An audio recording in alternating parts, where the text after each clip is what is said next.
Vamos à minha pergunta. Mateus 8, de 5 a 13 e Lucas 7, de 1 a 10, relatam a história da cura do servo do centurião. Mas em Mateus diz que o próprio centurião foi até Jesus pedir para que o seu servo fosse curado.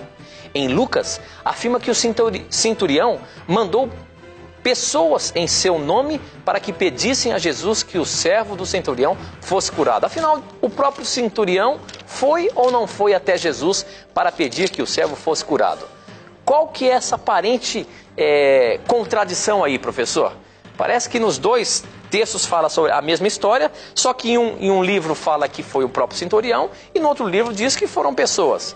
Por que a Bíblia, por que Deus permitiu esses probleminhas que podem até tirar a credibilidade da palavra dele nesse contexto, por exemplo, nesse tipo de coisa?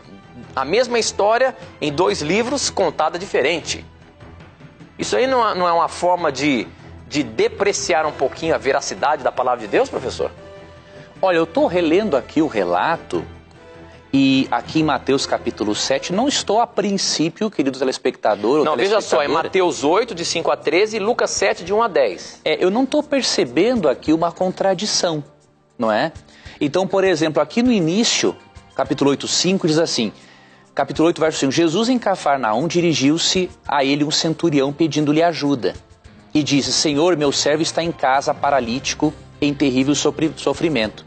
Jesus lhe disse, eu irei curá-lo. Respondeu o centurião, Senhor, não mereço receber-te debaixo do meu teto, mas apenas dize uma palavra e o meu servo será curado. Isso em Mateus, né? Em Mateus. O centurião estava lá junto de Jesus. Em Marcos fala que ele enviou uma pessoa.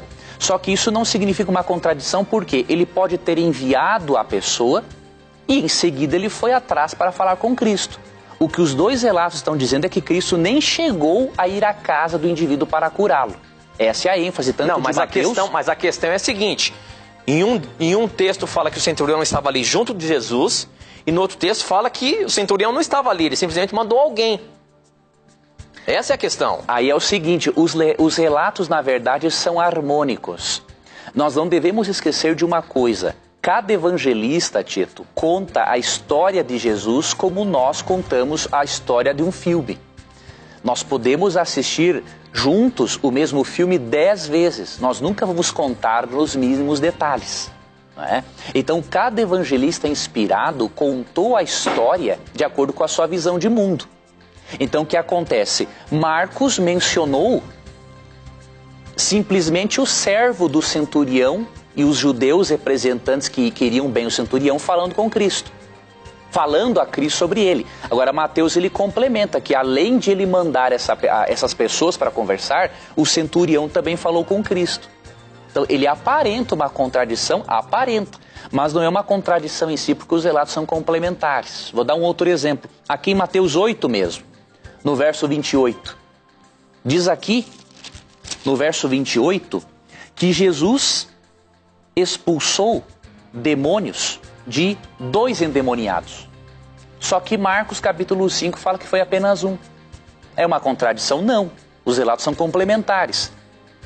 Um demônio, com certeza, uma pessoa possessa era muito mais furiosa do que a outra. Então Lucas destacou um deles.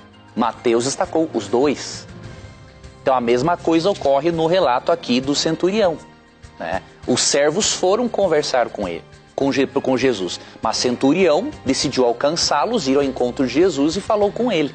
Não é necessariamente uma contradição, são relatos sim um pouco diferentes, mas temos que pensar, temos que ter uma compreensão correta da inspiração. Nós achamos muitas vezes que Deus inspira exatamente a palavrinha que o profeta vai escrever, e isso ocorre na minoria dos casos. Deus inspira o pensamento do profeta e permite que o profeta expresse a ideia divina na linguagem de acordo com a visão de mundo do profeta.